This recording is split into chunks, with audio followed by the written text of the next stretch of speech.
Hey YouTubers, I'm just doing a drywall repair video on tips on how to keep your knives clean and new.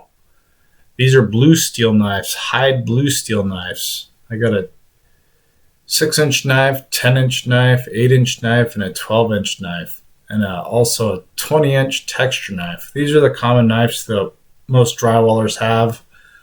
You necessarily don't have to have all these knives. A good knife to have is always your 6-inch knife and maybe a 10 or 12-inch knife. But with all these knives, so the blue steel tends to rust out, especially heavy usage, daily usage, like I use my knives. I have to sand them out at least once a week.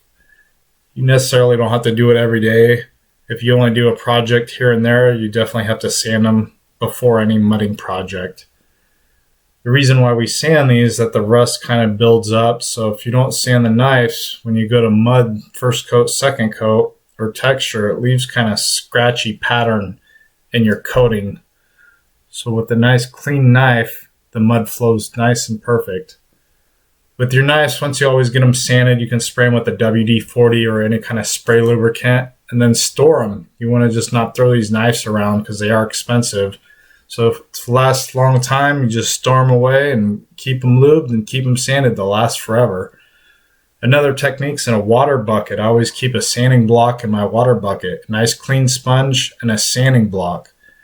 These sanding blocks and the wet sponge while you're working are nice to have because while you're working and mudding, if your mud starts setting up on your knives, you can just sand it off with the sanding block. This keeps any ridges out, and this is just a daily thing that you do in your water bucket. It's a good thing to have a nice clean sponge and a sanding block. So this is another technique. If you don't want to use the dry technique, you can always wet sand it with the sanding block. Keep them